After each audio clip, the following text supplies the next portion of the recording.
গ্রীষ্ম বর্ষা বিনীতি ভরসা। হ্যাঁ, বিনীত শপিং সিটি। Tarzan circus. আপনার চুঁচুড়া শহরে কেপিএস মলের সন্নিকটে চলছে টারজান সার্কাস। ট্র্যাপিজের খেলা, মোটর সাইকেল, রঙিন জল, দড়ি ও আগুনের খেলা সহ মণিপুরী শিল্পীদের লোমহর্ষক খেলা। আর থাকছে জোকারদের চমকপ্রদ খেলা। 1.5 মাস ব্যাপী চলবে এই টারজান সার্কাস। থাকছে দৈনিক 3টি শো। তবে আর দেরি নয়, আজই আসুন, সপরিবারে আসুন, দেখুন টারজান সার্কাস। নমস্কার, আপনারা দেখছেন হুগলি আপডেট। আপনাদের সঙ্গে আমি উষা। আসছি খবরে। উত্তরে হাওয়া। বড়দিনের আগে শহরে পড়ল জাঁকিয়ে শীত, ছুটি ও আনন্দের হাওয়া সর্বত্র। বড়দিনের আগে জাঁকিয়ে ঠান্ডা, উত্তরে হাওয়ায় শীতের অনুভূতি। গতকাল থেকে আবহাওয়ার পরিবর্তন হয়েছে। ডিসেম্বর মাস শেষ হতে চললেও ঠান্ডা সেভাবে না পড়ায় ভাবনা ছিল এবছর যেমন বৃষ্টি হয়েছে ঠিক সেরকম কি ঠান্ডা পড়বে। যদিও বড়দিনের আগেই তাপমাত্রা নিম্নমুখী হওয়ায় ভালো রকম শীত পড়েছে। সূর্যের দেখা নেই সকাল থেকে। রবিবার ছুটির দিন হলেও যাদের কাজে বেরোতে হয় বেরোচ্ছেন, তবে রাস্তাঘাটে লোকজন কম। দল বেঁধে আগুন পোহাতেও দেখা গেল। হুগলিতে আজ সর্বনিম্ন তাপমাত্রা 15 ডিগ্রি হওয়ায় চলতে থাকায় শীত অনুভূতির তাপমাত্রা তুলনায় একটু বেশি। এ বিষয়ে সাধারণ মানুষ কি বলছেন শুনবো। দেরিতে হলেও ঠান্ডাটা উপভোগ করা যাচ্ছে। অনেক দেরিতে ঠান্ডাটা পড়েছে, দুদিন ধরে সূর্যের দেখা নেই, তবুও সামনে বড়দিন, ঠান্ডার দরকারও আছে প্রকৃতিক নিয়মে, কিন্তু অনেক দেরিতেই ঠান্ডাটা পড়ছে। হ্যাঁ, ঠান্ডা তো পড়েছে, কাজেও যেতে হবে, কুয়াশা রোদ নেই দুদিন ধরে, কাজেও যেতে হবে। আর সামনে বড়দিনও আসছে, সবাই তো আর রোদটাও করতেও পারছে না। দুদিন ধরে ঠান্ডা পড়েছে, কী বলবো, ঠান্ডা এত পড়েছে, কাজে তো যেতেই হবে বলুন আমাদের। তাই কনকন ছোটো করে কাজে যাচ্ছি। তার জন্য হাওয়াটা যা দিচ্ছে, হাওয়ার জন্য আরও বেশি ঠান্ডা। হুগলি থেকে পালুপালের সঙ্গে চন্দনা দত্তের রিপোর্ট, হুগলি আপডেট। হুগলির মগরায় ধারালো অস্ত্র দিয়ে স্বামীকে খুন করলো প্রেমিক।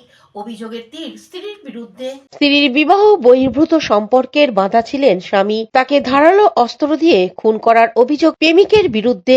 অভিযুক্তকে আটক করেছে মগরা থানার পুলিশ। মগরা শেরপুর এলাকার বাড়ি প্রসেনজিৎ দাসের, বয়স 36 বছর। স্যাটারিং এ কাজ করতেন। গত কয়েক বছর ধরে তার স্ত্রী রত্না দাসের সঙ্গে প্রেমের সম্পর্ক গড়ে ওঠে বলাগড় নিত্যানন্দপুরের সুব্রতর ভক্তর প্রসেনজিৎ রত্নার 14 বছরের বিবাহিত জীবন। তাদের এক সন্তান রয়েছে। প্রসেনজিৎ এই সম্পর্ক মানতে চায়নি বলে দাবি পরিবারের। ঘন্টার পর ঘন্টা ফোনে কথা বলতো সুব্রত রত্না।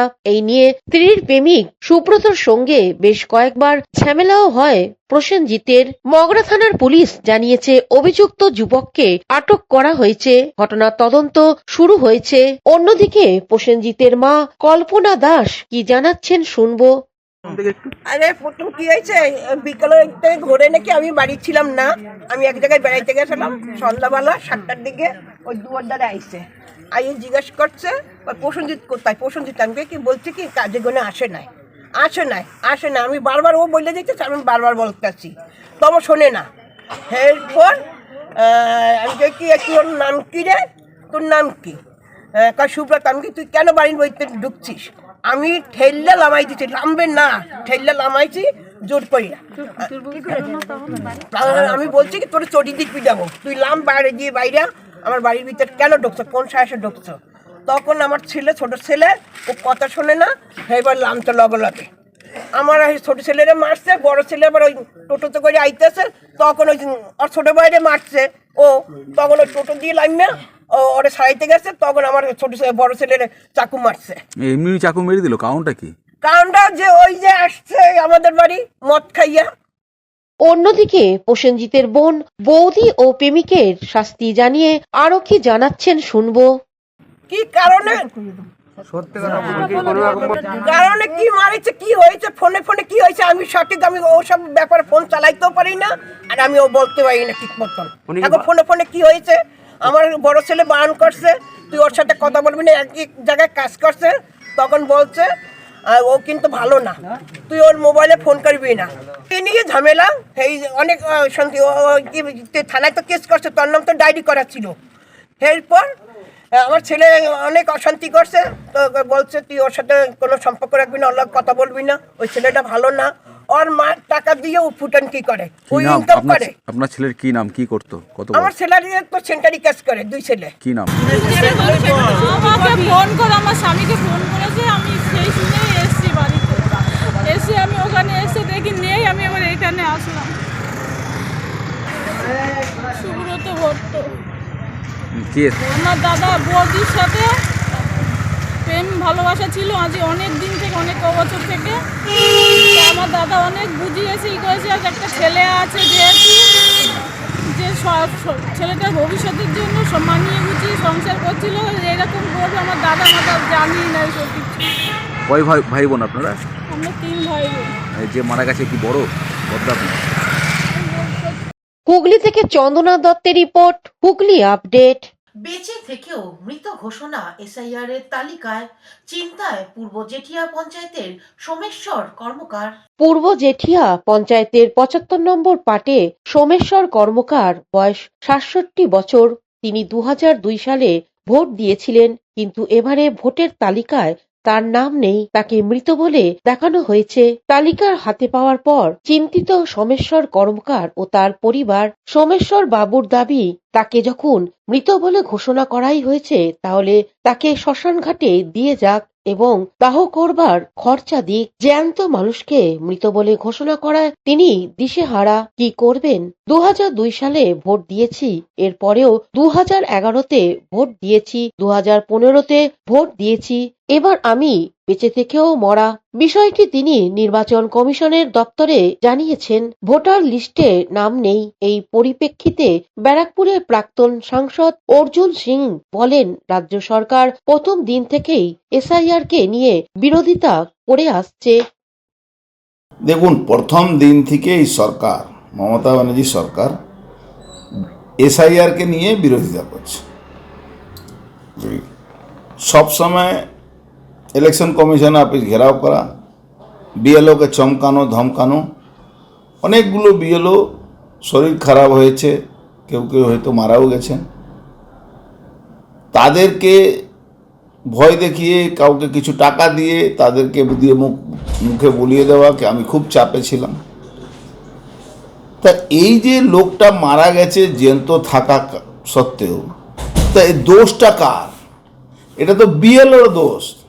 ইলেকশন কমিশন যে বসে আছে, সে তো কলকাতা থেকে দেখছে নাকি কোন লোক কার ফার্মটা কি লিখেছে। ওটা তো ওকে মৃত দেখিয়ে দিয়েছে বিএলও। এবার ফার্স্ট কাজ তো হলো বিএলওকে সাসপেন্ড করা, তার এগেনস্টে মামলা করা। যেই মামলা করতে যাবে সেই দেখবেন এই তৃণমূল সরকারের এসডিও ডিএম তার বাঁচাবার পক্ষে চলে আসবে। আপনি জানেন ইতিমধ্যে প্রথম ক্ষেপেই যে যারা ওই তথ্য আপলোড করবে, যে কাদের ভোটার লিস্টে নাম থাকবে না থাকবে, তাদের মধ্যে 5 জনের নামে এফআইআর করার জন্য বলেছিল, সাসপেন্ড করার জন্য বলেছিল। সাসপেন্ড করেছে, এফআইআর করেনি। এর জন্য দিল্লিতে চিফ সেক্রেটারিকে তলব করতে হয়েছিল। তো এই সব ভুলগুলো, এটা হয়তো কোথাও ভুল হয়েছে, আর যদি ভুল না হয়ে থাকে তাহলে বিএলও জেনে শুনে এটা করেছে। এটা একটা টিআরপি নিউজ করার জন্যই সব খেলা হচ্ছে। নির্বাচন কমিশন তো এসে বিএলওর মাধ্যমে তো এটা হচ্ছে, এর মধ্যে নির্বাচন কমিশন কোথা থেকে এসে গেল? নির্বাচন কমিশনের আন্ডারেই বিএলও কাজ করছে। বিএলওটা কে? বেশিরভাগ বিএলও এই রাজ্য সরকারের আঙুল হিলানিতে কাজ করছে। আপনারা দেখেছেন বিএলওদের, যে বিএলও 2 করেছে তৃণমূল, বলেছে সই করবে না। তাহলে যারা বিএলও 2 ছিল, বিএলও 1 সরকারি কর্মচারী, ওখানে আইসিডিএসকে ঢুকিয়ে দিয়েছিল, ওখানে কন্টেকচুয়ালকে ঢুকিয়ে দিয়েছিল। বলছে কি আমাদের কাছে নেই। সরকারি আজকে কোনো সরকারি চাকরি পাওয়া লোক যদি বিএলও হতো, তার এগেনস্টে আপনি মামলা করতে পারেন, বা তাকে সাসপেন্ড করা যেতে পারে, তাকে ডিসমিস করা যেতে পারে। নিশ্চয়ই কোনো আইসিডিএসের কর্মী বা আশা কর্মী বা কন্টেকচুয়ালকে দিয়ে এইটা করানো হয়েছে। আরে জেঠিয়া পঞ্চায়েতের সামনে হোক বা মুখ্যমন্ত্রী বাড়ির সামনে হোক, সেটা তো কোনো ব্যাপার নেই।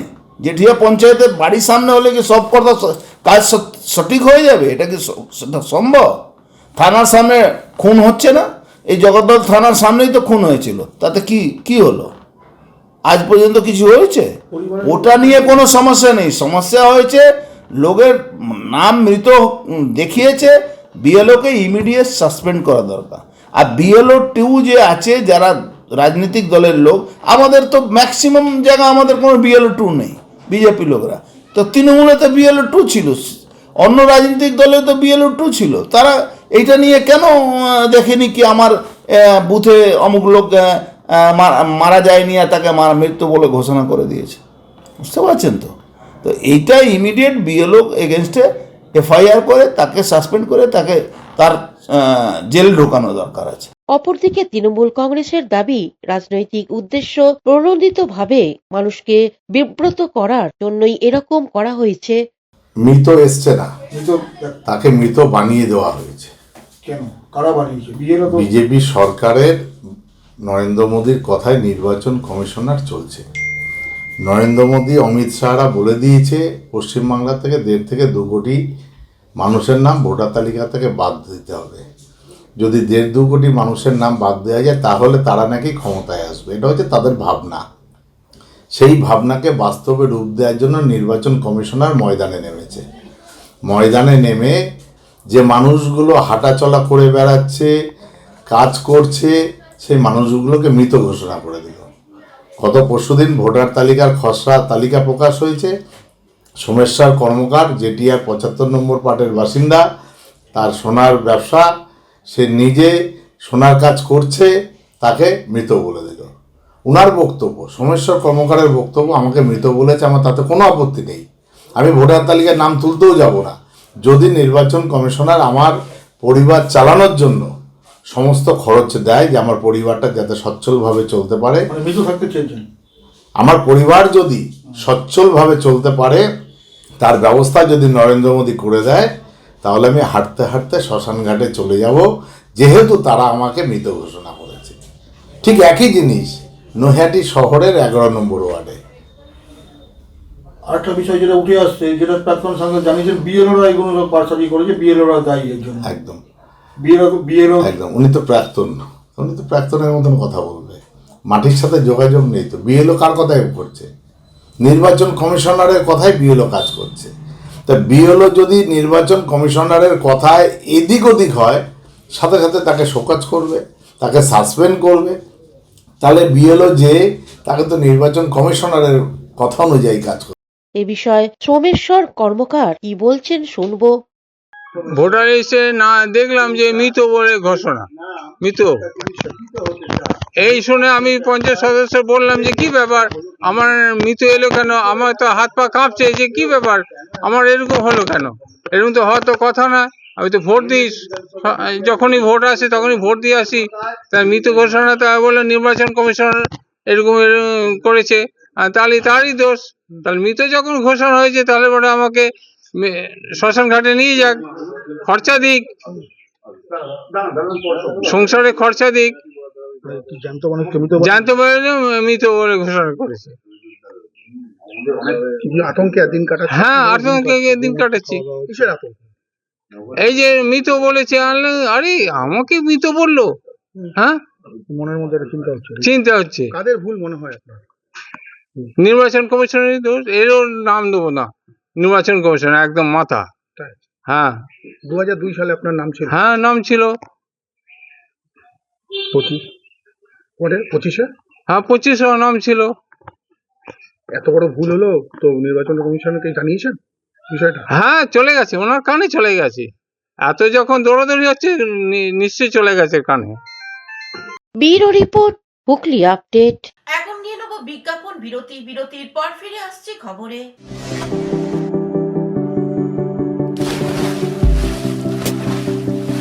Fasten your seatbelts as you take a tour around your marine wonderland.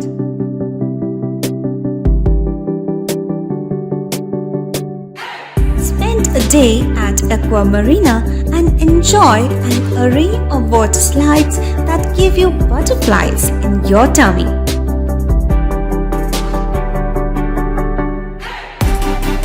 Aqua Marina is a holistic weekend destination for friends, family, and couples and offers magic to soothe your body, mind, and soul.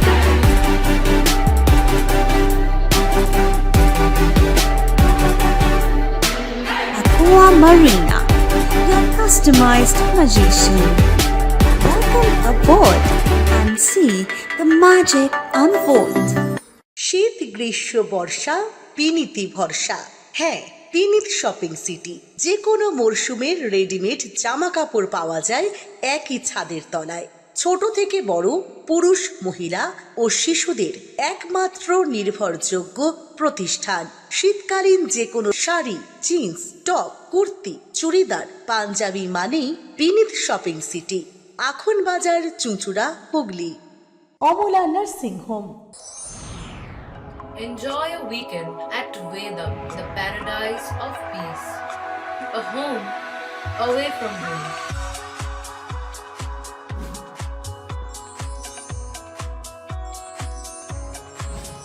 See yourself resonating with the nature. Vedam welcomes you to create your best memories. বিরতির পর ফিরে এলাম খবরে। হুগলির হরিপালে মেলার শুভ সূচনা করলেন অভিনেতা দেব। আবেগে ভাসলেন গোটা হরিপাল। হরিপাল মেলার শুভ সূচনা অনুষ্ঠানে দেব আবেগে ভাসল জনসমুদ্র। হরিপাল মেলায় এসে অনুরাগীদের সঙ্গে দেয়া প্রতিশ্রুতি রাখলেন জনপ্রিয় অভিনেতা ও সাংসদ দেব। মঞ্চে উঠে গান গেয়ে এবং ভক্তদের সঙ্গে হাত মিলিয়ে উচ্ছ্বাসে ভরিয়ে দেন গোটা মেলা প্রাঙ্গণ। দেবকে এক ঝলক দেখতেই বাঁধভাঙা উন্মাদনায় মেতে ওঠেন হাজার হাজার মানুষ। এই মেলায় উপস্থিত বহু অনুরাগী দেবকে নিজেদের আঁকা প্রতিকৃতি উপহার দেন। পাল্টা ভালোবাসার জবাবে দেবও ভক্তদের অটোগ্রাফ দিয়ে আপ্লুত করেন। এই বিশেষ মুহূর্তে দেবকে সম্মান জানান রাজ্যের মন্ত্রী বেচারাম মান্না। তিনি উত্তরীয় ও স্মারক তুলে দিয়ে দেবকে আনুষ্ঠানিকভাবে সম্বর্ধনা জানান। দেবের উপস্থিতিতে হরিপাল মেলা কার্যত জনসমুদ্রে পরিণত হয়। দীর্ঘ সময় ধরে দেবের সঙ্গে কাটানো এই মুহূর্ত অনুরাগীদের কাছে স্মরণীয় হয়ে থাকবে বলেই মনে করছে মেলা কমিটি।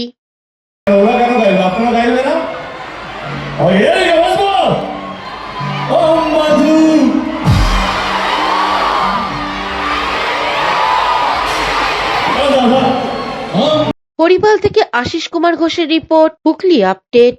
হুগলি চুঁচুড়া প্রতাপপুরে ময়ূরপঙ্খীর গঙ্গার ঘাটে অনুষ্ঠিত হলো গঙ্গা আরতি। হুগলি চুঁচুড়া শহরে মা গঙ্গার আরাধনা শুরু হয়েছে। প্রতি রবিবার চুঁচুড়া ময়ূরপঙ্খীর গঙ্গার ঘাটে গঙ্গা দেবীর আরাধনা হয়। পুরোহিতের মন্ত্র উচ্চারণের মধ্য দিয়ে হোমযজ্ঞ সহকারে পুজো হয়। রাজ্যের বিভিন্ন প্রান্ত থেকে পুরোহিতরা আসেন। সারাদিন পুজো হয়। সন্ধ্যায় অনুষ্ঠিত হয় গঙ্গা আরতি। এই কর্মসূচি প্রসঙ্গে হুগলি চুঁচুড়ার পৌরসভার স্বাস্থ্য আধিকারিক তথা স্থানীয় কাউন্সিলর জয়দেব অধিকারী এক সাক্ষাৎকারে জানান, প্রত্যেক বছরের মতো এবছরও আমরা মা গঙ্গার যে আরাধনা এখানে হয়। আপনারা জানেন যে এখানে মা গঙ্গার মূর্তি বসানো আছে। প্রত্যেক দিন এখানে পূজা অর্চনা হয় এবং প্রত্যেক রোববার সন্ধ্যে 6 ঘটিকায় আমাদের এখানে মা গঙ্গার উদ্দেশ্যে সন্ধ্যা আরতি হয়। ঠিক তার বাৎসরিক অনুষ্ঠান আজকে সারা পশ্চিমবাংলা জুড়ে বিভিন্ন জেলা থেকে আজকে বিভিন্ন পুরোহিত এসছেন। সবাই তাদের নিজের ইচ্ছায় প্রকাশ করে এসেছেন। কাউকে আমরা সেমনিভাবে আমন্ত্রিত করতে পারিনি। যতটুকু যারা খবর পেয়েছেন সবাই এসেছেন। সবাইকার মিলিত হয়ে আজকে আমাদের এখানে পূজা অর্চনা হবে সারাদিন এবং হোম যজ্ঞ মাধ্যম দিয়ে সারাদিন এবং সন্ধ্যে 6টায় আমাদের আরতি হবে এবং সমস্ত বিশিষ্ট ব্যক্তিগণ সমাজের এবং সমস্ত পুরোহিতগণকে যারা বিভিন্ন জেলা থেকে এসেছেন তাদেরকে আমরা এখানে সবাইকে আমরা আমাদের তরফ থেকে শুভেচ্ছা জানাবো এবং তাদেরকে উত্তরীয় মোমেন্টো দিয়ে আমরা সম্মানিত করব। আমরা চাইব যে আমাদের হিন্দু সমাজ সমস্ত জাতিকে নিয়ে থাকবে, কিন্তু নিজের ধর্মটাকে আগে আমরা সবাই যেন মেনে নিতে পারি এবং সবাই নিষ্ঠার সঙ্গে পালন করতে পারি। যে আস্তে আস্তে আমাদের মোবাইলের যুগে, ইন্টারনেটের যুগে যে আমাদের পুরোহিত্যের যে আসল উদ্দেশ্য হারিয়ে যাচ্ছে সেটাকে যাতে আমরা ধরে রাখতে পারি, সেই কারণেই সমস্ত পুরোহিত আজকে এখানে এসে উপস্থিত হয়েছে। হুগলি থেকে চন্দ্রনাথ দত্তের রিপোর্ট, হুগলি আপডেট। চুচুড়া কাপাসডাঙ্গায় শ্রী গুরু সংঘের 43তম বার্ষিক মহামিলন উৎসবের সূচনা হলো।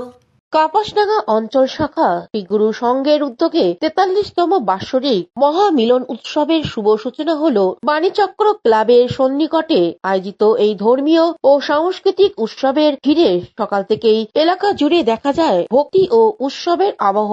উৎসবের প্রথম দিনের সকালে গুরুদেবের বিগ্রহ ও পাদুকা নিয়ে অঞ্জন সোমের বাড়ি থেকে এক বিশাল শোভাযাত্রা বের হয়। ঢাক, কাসর, শঙ্কর ধ্বনি ও ভক্তিমূলক সঙ্গীতের মধ্য দিয়ে এই শোভাযাত্রা কাপাসডাঙ্গা এলাকার বিভিন্ন পথ পরিক্রমা করে উৎসব প্রাঙ্গণে এসে পৌঁছায়। শতাধিক সাধারণ মানুষ, গুরু ভাই ও গুরু বোনেদের অংশগ্রহণে শোভাযাত্রাটি এক বর্ণাঢ্য রূপ ধারণ করে।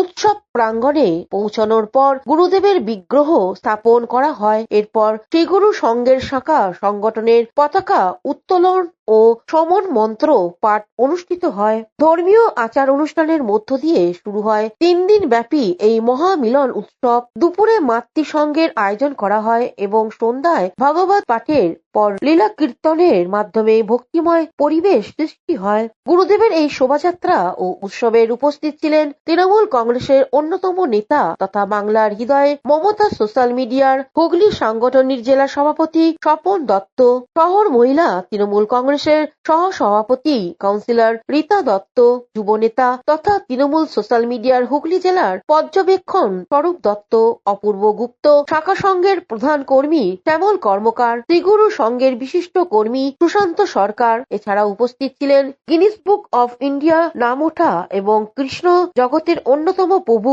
বোধিশ্রু ভট্টাচার্য সহ বহু গুরু ভাই ও গুরু বোনেরা। উৎসবের সাফল্যের জন্য সংঘের সকল কর্মী ও স্বেচ্ছাসেবকরা নিরলস ভাবে কাজ করেছেন বলে জানান সংগঠনের এক কর্মী। শ্রী গুরু জয়, শ্রী গুরু জয়। কাপাসডাঙ্গা অঞ্চলে শাখা সংঘের ত্রিদিবসীয় উৎসবের আজ শুভ সূচনা।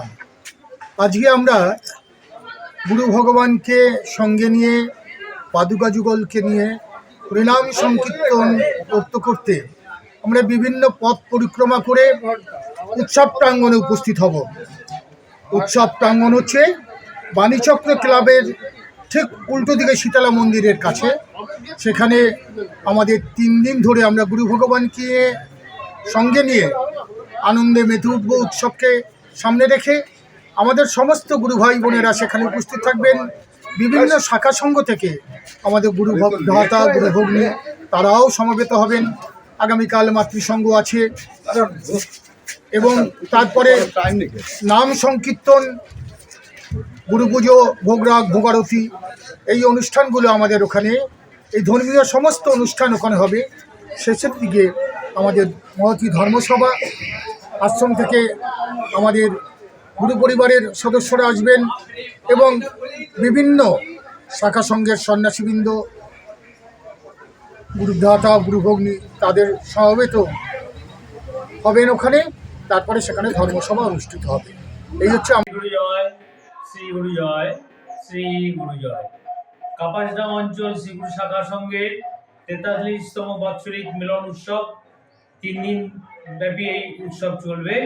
আজ তার শুভারম্ভ। প্রত্যেক বছর আমরা শ্রী শ্রী গুরুদেবের এই উৎসব পালন করে থাকি শাখা সংঘ থেকে, এবং বিভিন্ন জায়গায় এই উৎসব এখন চলছে।